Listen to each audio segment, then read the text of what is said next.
Webster's dictionary says science basically means to know. That's what the definition of science is, to know. That means knowledge derived from observation, study, etc. If you can prove it, test it, demonstrate it, it's science. If you can't prove it and you can't demonstrate it, it's really not science. It can be a hypothesis, it can be theories, but true science is something you can actually watch and see. Well, let's look at the science book then, since we're talking about science. Here we have a science book, 1992 General Science book for textbook. Says, how was the universe born and how will it end? It says most astronomers believe that about 18 to 20 billion years ago, all the matter in the universe was concentrated into one very dense, very hot region that may have been much smaller than the period on this page. That's what the science book says. Do they know that or do they think that? That's the question here. It says this explosion is called the Big Bang. That's what they call the Big Bang. Everything started with the Big Bang, according to the science book. Here's another science book, 1991. Says all of the matter and energy will once again be packed into a small area. This area may be no bigger than the period at the end of this sentence. Then another Big Bang will occur. This is not science, folks. Matter of fact, at the end it even says, a Big Bang may occur once every 80 to 100 billion years. This is all theoretical. This is just as much a religion as any other religion in the world would be because you have to believe it without being able to see it. It's not science. It's basically a religion. If you can understand that, that's one of my main points in my seminars. The Bible says, in the beginning, that's time. God created the heavens, that's space, and the earth, that's matter. Time, space, and matter all came into existence the very first verse of the Bible. That's called the time, space, matter continuum. As a matter of fact, not only is it just a trinity like that, time, space, and matter, it's also a trinity of trinities. Time has past, present, future. Space has length, width, and height. And matter has solid, liquid, and gas. All this came into the very first verse of the Bible. In the beginning, God created heavens and earth. The evolution theory says Big Bang. See, God of the evolution theory is Big Bang. Big Bang created time, space, matter. Because even the scientists will agree that every time and space and matter had to come into existence at the same time because it all works together. If I was to tell you that you could kiss a frog and it would turn into a prince, you'd probably tell me that that's a fairy tale, right? Well, in our nomenclature today, if a frog turns into a handsome prince quickly, it's a fairy tale. But if a frog turns into a handsome prince slowly, it's modern science. Go figure. The Bible says, I will praise thee, for I am fearfully and wonderfully made. That's what the Bible has to say. Matter of fact, from conception until birth, the baby adds 15,000 cells per minute to its body. Each one of them cells is more complex than a space shuttle. You see, back in Darwin's time, Darwin thought that a cell was just a little sack of jelly. But now we know that each little cell is more complex than a space shuttle. That's one of the things that they thought about. That's how they started with evolution. They thought it was a sack of jelly. They didn't realize how complex it was. So the textbooks are telling us this is Grandpa right here, basically. That's what they're saying. Ancestral to both humans and modern apes. That's what the textbook says. And there are numerous scientific ways to show that the universe is not billions of years old. Remember the supernova rings. That's one big thing. We look out there, we don't see very many of them. Magnets, they lose their strength with time, and the Earth is like a big magnet. And the magnetic field on the Earth is getting weaker. As a matter of fact, it has declined 6% in the last 150 years. So if you run that in reverse, 6,000 years, that's not a real problem. The Earth's magnetic field wouldn't have been that much stronger 6,000 years ago. But today, if we were to go way back millions of years, we run into a big problem. All kinds of systems in the Earth are affected by it. So it cannot be older than 25,000 years with that fact alone right there. Carbon dating cannot work either because the magnetic field affects the way the carbon comes out of the atmosphere. And that's a whole other subject too that we can get into in another seminar, carbon dating. The Earth is spinning at over 1,000 miles an hour at the equator, but it is slowing down. The Earth's spin is slowing down very slowly. As a matter of fact, they have to keep on adding a second to the clock every year to year and a half. There's a International, down here at the bottom, Earth's rotation service that keeps track of this. And these are all the years where we have added a tick to the clock because the Earth's spin is slowing down. International Earth Rotation Service is the one that takes care of this. There's some articles about it. So if the Earth's spin is slowing down, you run that in reverse, it's speeding up. 6,000 years ago, not a real big problem. 3 billion years ago, that's a big problem. They would have spinning so fast. Well, that explains what happened to the dinosaurs, doesn't it? They flew off. This says everything's running down. Everything's wearing out. You never see anything get better on its own. So, if everything is always getting better, how could things evolve and if everything's getting worse, how could things evolve from nothing and work their way up to very complex? That's against this law of physics right here. Here's a Bible verse, backs the second law of thermodynamics right up. The Bible says, "The heavens are the work of thine hands. They shall perish, but thou remainest. And they shall all wax old as doth the garment." And that's exactly what we see. That's a sign. We can look at this and we can scientifically prove that things are slowing down, wearing out. Everything gets worse instead of better with time. Here's a picture of Sue at 20. Here's a picture of Sue at 90. Here's a picture of Sue at 3,000. Going from bad to worse, I must say. And then another thing about the original creation is when you look into amber, that's petrified tree sap. I don't know if you've ever seen the movie Jurassic Park where they drilled in and got the mosquito blood out of the amber to try to make a dinosaur. That's the idea here. We got petrified tree sap that kind of locked this animal, this little insect, in time. Well, sometimes you find air bubbles inside the amber. And when you look in the air bubbles, you drill into them, you find a lot more oxygen than we have today. Matter of fact, and this article says about 50% more oxygen than it does now. So there could have been a lot more oxygen at the original creation. That would help explain why the lifespans were so long and all kinds of stuff. There's a whole other subject there. Under double atmospheric pressure, if there was a canopy, it would have increased the pressure too. So you'd have more oxygen and more pressure, and it would. That's what they do when they have hyperbaric chambers. They put people in them and pressurize them and help get them. They were sick or they had some kind of problem. So after the average age before the flood was 912 years, but today it's 70 to 80 years. Not only were the people living longer before the flood, but the animals were also. So we can look back and dig around a little bit and find some interesting things. We found fossil buffalo horns, 12-foot span. That was a big buffalo. University of Nebraska Museum, rhinoceros, 18 feet tall. That would have been a rhinoceros now. Fossils of beavers over 8 feet long have been found. Here's the jaw of the 7 to 8 foot beaver. Here's a beaver skull found in Ohio, estimated to be 6 foot tall. So something was a lot different. This is something you can study. You can study this stuff and come up with these ideas, and you don't have to be totally in the dark on some kind of theory about it. A canopy of water overhead would increase air pressure, which allows insects to grow larger. They breathe through their skin. They have little sphericals in their skin, and they absorb. So insects would have had a lot more oxygen too. So here's a dragonfly fossil found, 50-inch wingspan. Now that would have been one heck of a dragonfly, found in Italy. Cockroaches that are 18 inches long have been found in the fossil record. How'd you like to have a couple of them running out from underneath the sink?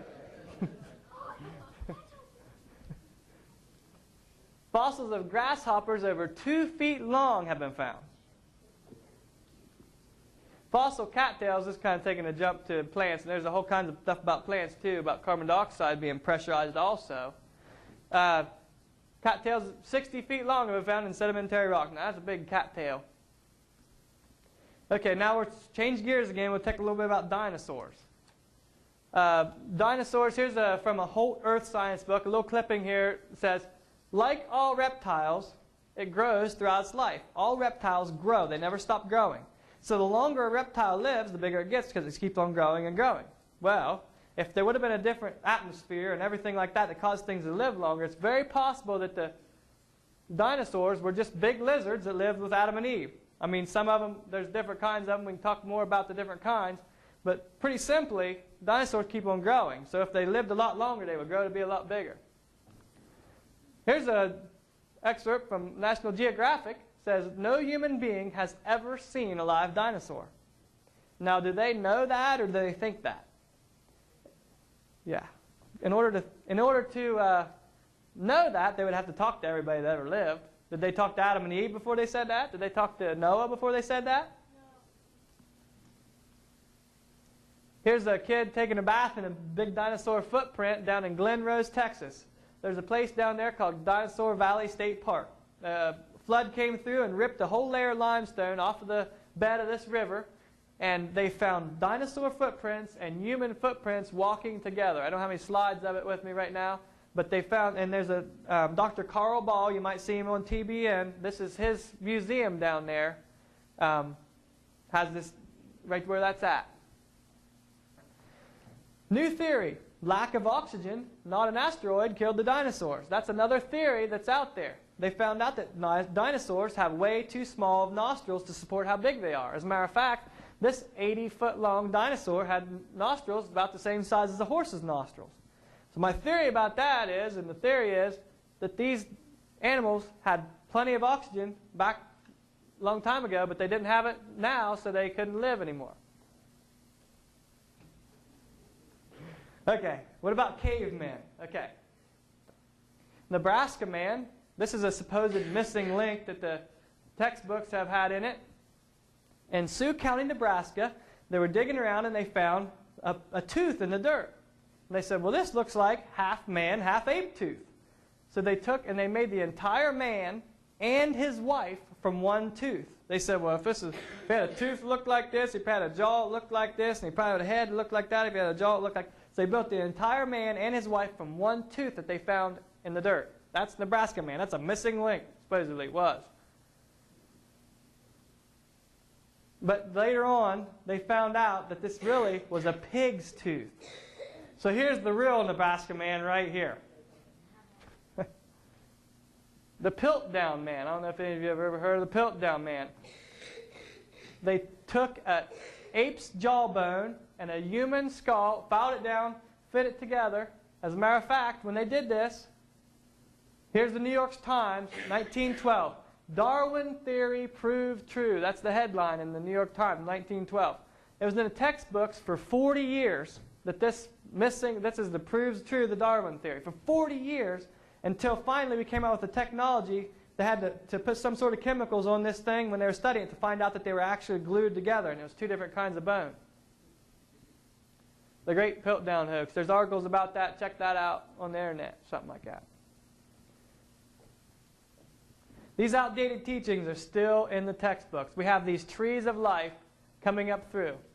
As a matter of fact, here's a little timeline here. They're calling all these different... This is a chart of all the different cavemen coming up through.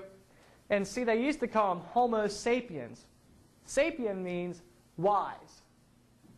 And now they call us Homo sapiens sapiens. They call us wise man. Notice what the Bible has to say about that. Maybe. Professing themselves to be wise, they became fools. If you find a fossil in the dirt, all you know is that it died. That's all you know about a fossil. If you find it in the dirt, all you know is that it died. You sure know it didn't have any, or you don't know if it had any kids. You sure don't know that it produced any different kids. Why do evolutionists claim that the bones in the dirt can do something animals cannot do today, like produce something other than their kind? No fossil would ever count as evidence in a court of law. Similar design demonstrates a common designer. Noah's flood. A little thing about Noah's flood here. A couple things about it. First of all, I brought the timeline back up to help you remember. 6,000 years ago, creation. 4,400 years ago, a flood, according to the Bible dates when you add them up. Here's the oldest tree in the world, a bristlecone pine out in California. Here's a textbook 4,300-year-old bristlecone pine is the Earth's oldest organism and has little active tissue. Well, if that sounds like Noah's flood too. 4,400 years ago, flood. I got a theory about that tree. About 6,000 years ago, God created everything. About 4,400 years ago, there was a flood. And then the oldest tree took root shortly around the time of the flood, after the flood. The Sahara Desert. This is another thing. The Sahara Desert is growing about 3.5 miles a year. The wind is always blowing in the same direction. So you've got this dry desert with the wind blowing in the same direction, and that dry air comes through to the edge of the desert and dries out the land and causes more desert. So it's been growing and growing and growing. Matter of fact, here's a chart. The light stuff is past Sahara Desert. This orange here, present extent, and then possible future extent. It's growing and growing. But if you throw that in reverse, you end up with the Sahara Desert, at the rate it's growing, you wrote it in reverse, you end up with about 4,000 years old, somewhere about 4,000 years old. Well, I've got a theory about that desert. About 6,000 years ago, God created everything. And about 4,400 years ago, there was a flood. It's kind of hard to have a desert under a flood. So the desert had to start forming after Noah's flood. At the current rate of erosion, the continents would erode flat in 14 million years. All this mud going out all these rivers would be enough to erode the entire continents flat in 14 million years. So if that's true, how can we have rocks 300 times older than that still above sea level? Here's a tree, obviously came in during Noah's flood. This tree, a 30-foot petrified tree, has the bottom of it is in a vein of coal, and the top of it is in another vein of coal. And there's layers in between. If them layers are thousands and thousands of years, how would a tree have gotten through all them layers with coal in the bottom and top of it? And they've found all kinds. There's tons and tons of these. There's even some of them that are upside down. So they would have had to swirled in a flood and got buried in the mud, and it would have solidified. The pre-flood earth, as far as coal and everything coming from animals and plants, the pre-flood earth was probably loaded with bigger trees and animals from pole to pole. If there was mainly land and most of the water was under the crust of the earth, there would have been all kinds of plants and trees and organisms all over there to make the coal. And that's why they find coal seams 200 feet thick. Up to 200 feet thick veins of coal. Now how else would that happen unless it all come washing in one big pile? Then would you have coal from just a little bit of dirt and a little bit of stuff happening over long periods of time? Matter of fact, they've even found things in lumps of coal like this. They found a bell inside of a lump of coal. They found an iron pot in a lump of coal. They used to find all kinds of stuff like this in the coal until this. Now we do most of the stuff by machine, so most of it gets chewed up. You don't see it. But when they used to do a lot of coal mining by hand, they used to find stuff like this. There's a lot of stuff like this that they found in coal. Here's Grandpa. Ancestral to both humans and modern apes. That's what the textbook says. Tree of life. Here's the typical tree of life you see in the textbook. You got the bacteria on the bottom, and it goes up through, and you've got all these other things like humans on the top of this tree. Bacteria, humans. Matter of fact, Stephen Jay Gould of Harvard University said the evolutionary trees that adorn our textbooks have data only at the tips of their branches. The rest is inference, however reasonable, not the evidence of fossils. Here this textbook says the weevil, the butterfly, and the lion all have a common ancestor. Here's a tree of life right here. You've got the mammals here, the top of this branch. You've got the birds. You've got the crocodilians here. It's kind of a weird name for crocodiles. And then you've got this ancestor all the way down here. Well, the thing you got to remember when you're looking at a tree of life like this is this entire middle section is just religious speculation. We haven't seen it happen. We can't prove that it happened. They can't do it again. All that sort of thing. It's just speculation. Religious. There are no missing links. The whole chain is missing. That's the problem. Here's another quote from Stephen Jay Gould, professor from Harvard University. The absence of fossil evidence for intermediary stages has become a persistent and nagging problem for evolution. Here's a really quote from this Richard Dawkins, his book. It is absolutely safe to say that if you meet someone who claims not to believe in evolution, that person is ignorant, stupid, or insane. Sounds like he's open-minded, doesn't it? Let's see here. Textbook says that the earth is billions of years old. Well, here Jesus said in Matthew 19:4, he said, "Have you not read that he which made them at the beginning made them male and female?" So was Jesus lying? Or did he not understand modern science? Or was he right? That's the question. If you died today, where would you go? You'll be dead for a long time. As a matter of fact, all you have is a dash between two dates on a rock. What are you going to do with it? What on earth are you doing for heaven's sake? That's my question after all of that. And here's the other topics I have. My email address for any questions. I'd rather answer them by email so I can do the proper research and stuff.